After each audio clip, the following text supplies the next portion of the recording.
Back here on the Newsfeed PM, let's look at what's making news now. The handover and reburial ceremony of the exhumed remains of two ANC activists hung at their gallows in the 1980s took place earlier today. Benjamin Moloise and Abram Mngomezulu were executed for politically motivated offences by the apartheid government.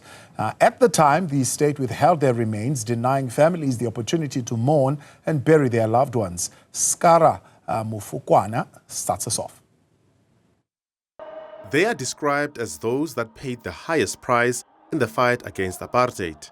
In an effort to bring closure and healing to the families, the Justice Department presided over a reburial ceremony of Abram Mngomezulu, executed in 1989 after being found guilty of murder, and Benjamin Moloise, executed in 1985 for the assassination of a security policeman. The apartheid was very clear in terms of when they were executing them and burying them. They wanted to make sure that they are forgotten in the history. So their graves were not marked. They were not given proper funerals by their families. And families didn't know where they were buried. I mean, some were buried in your Mamelodi cemeteries, Atteridgeville, as they were being hanged in Pretoria. So that's why it's important for us to have this process and assist the families with closure. So we hand over the bodies as government to both the ANC and the families, because the two comrades were members of the African National Congress.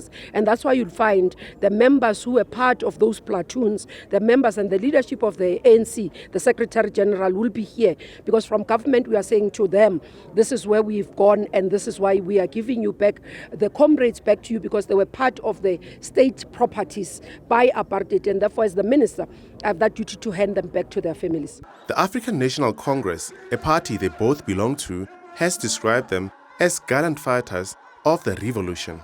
The struggle for freedom was not easy. That's what we communicate with this process.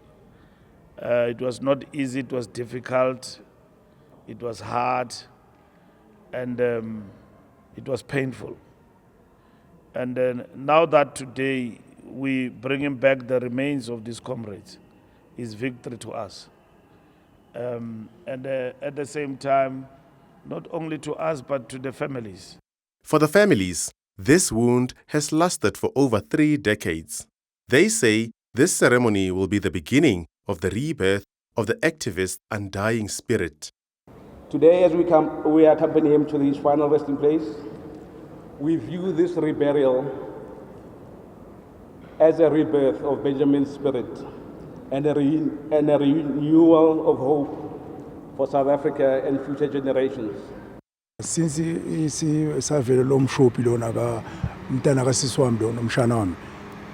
family was not coping, because since 1989 till now, they didn't cope with it, because we were trying all by which is no sim keep silapha simthola wathi ukuthi no lapho basitshela ezinye izinto ukuthi no akwazi ukumthola kufuneka aphume ngemali.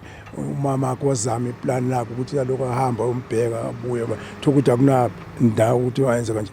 Wayogcina umama wakhe uze washiya aloko amele ilento ukuthi no bazomthatha sizomthola sizokwazi ukumbheka. As the remains of the fallen activists are escorted to their final resting places, the families can find long overdue closure. The Justice Department says this is a step towards advancing justice and fostering national healing. For Newzroom Afrika on Channel 405, I'm Scara Mafokoane in Orlando East, Soweto.